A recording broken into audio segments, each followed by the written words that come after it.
Bismillahirrahmanirrahim. Let's talk about childcare or rather daycare in Canada. So there are many things to this. So if you're a parent, you're going to become a parent and your kids are going to be in Canada. So this is a very important concept for you to understand. Kids here in Canada, they go to daycares. Almost half of the kids, total kids in Canada, they go to daycares. Why? Because their parents have to work, but it is also expensive. So I'm going to tell you how to go about the expensive side of it as well to in the end of this video. So daycares or child cares, they are usually non-profit organizations. They are licensed, and there are unlicensed daycares as well. But obviously, I would recommend always go for a licensed daycare center. And when your kids are going to a licensed daycare, you can apply for subsidy as well from your city. For example, I am in Mississauga, so Peel region. This is Peel region of Ontario. So Peel region has this subsidy program. All the other regions, all the other cities, all the other provinces, they have these programs as well. And depending on your depending on your income, they give you a subsidy. So based on my last year's income, I'm getting 100% subsidy. So I don't have to pay for my kids' daycare. Okay. Now let's talk about if you have to pay for the daycare. In the morning, that's before school daycare. Then there is after school daycare as well. So if you are paying and you choose after school daycare, then that will be obviously less than a full daycare. Full daycare will mean before school daycare and after school daycare. They give you snacks. They sometimes they give you lunch as well.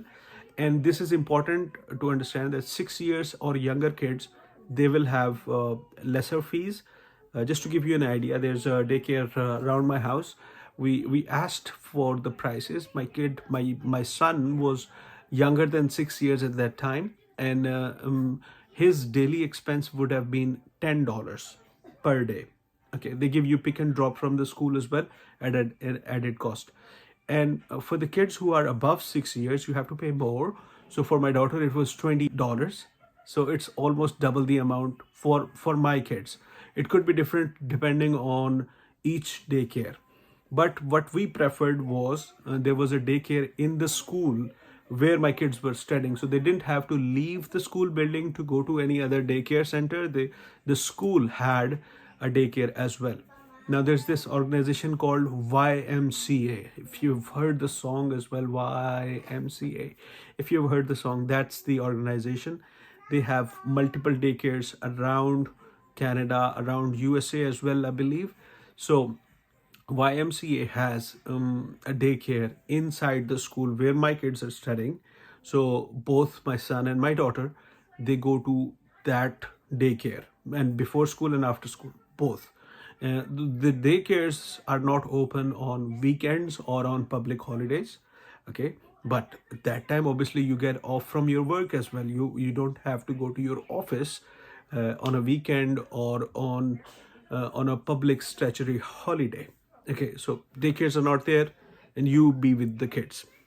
Now, for the subsidy part that I talked earlier, you need to have both partners, like both spouses, the father and the mother, they need to be working. You cannot say that my husband is working and I'm not working. If the wife says that I'm not working, my husband is the only person who goes to an office, then government will not give you a subsidy. You can still send your kids to the daycare, but you will not get the subsidy that makes it free, or you just have to pay a portion. So to apply for a subsidy, both partners need to be employed full time. At least, I believe the requirement is 25 hours a week. That's at least the time of work that you need to do to be eligible for this subsidy. Okay, so in my case, daycare is free, completely free for both kids. They give you snacks as well. So we do give them lunch, and but morning snacks, evening snacks, they give you nut free food. So that is a separate topic, and my wife is an expert in it. uh, Now let's talk about times when school is off, and we only have a summer camp. So in the summer holidays or winter holidays, 2 months summer holidays, right?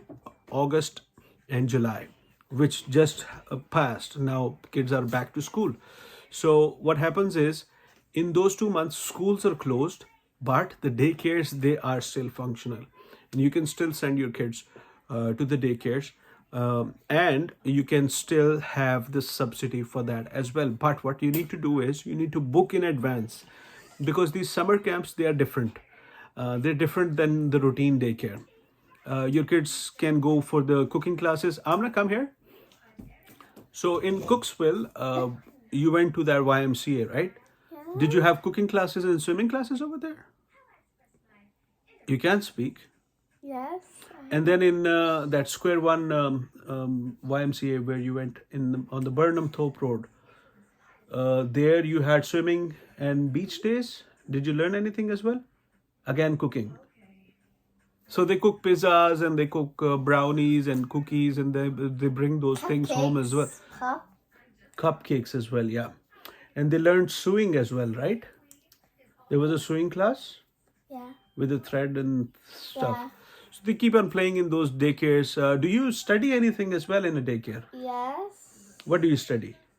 Today I learned about cyberbullying. Cyberbullying. Okay. Okay, that's good. You can go now. So before school, daycare starts usually around 7, 6:30, 7.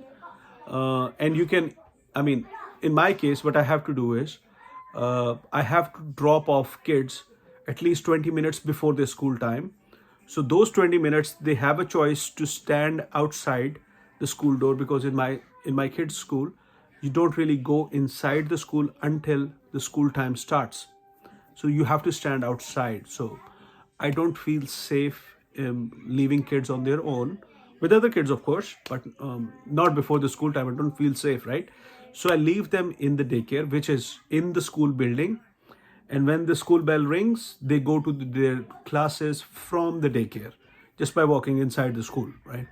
And then after school, they walk to their daycare, which is in the building. So this is amazing facility. And these daycares, they end at 6 p.m. So you cannot be late than 6 p.m. to pick them up. 1 minute or 2 minutes is fine, not habitually, but you cannot be late than 6 p.m. They don't allow that. So you have to be there at 6 to pick up kids. So what happens is, my office work ends at 6. So I cannot pick up kids. So my wife, she finishes as 5. So it's easier for her to go and pick up the kids. But this is how you will need to manage. Now, some people, because daycares are expensive, they don't send the kids to the daycares, thinking it's so expensive. You have to pay, let's say for 2 kids, you have to pay $1,000 a month. That is expensive, right? But through this video, I want to tell you that you can apply for subsidy, and maybe you don't have to pay anything at all. But it's just that both partners, father and mother, need to work to apply for that subsidy. Simple. You go to internet and you search Peel Region subsidy for daycare.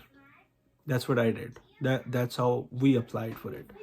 And as soon as you land in Canada, you can apply for that subsidy, of course. What happens is, for the first month, you might need to pay the daycare, but they will reimburse that amount after your subsidy is done. So, but that video is not only about the subsidy thing. That is one part of that benefit that you can get. But it's very important to choose a daycare for your kids, because in Canada, what happens is, you don't have your family or your friends who could look after your kids. And it is also important in this economy that both partners, they work. wife should work, husband should work.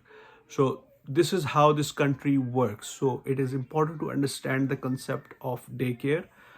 It's something beneficial, it's not something negative. And you don't even have to worry about the expense of a daycare uh, if you apply for the subsidy.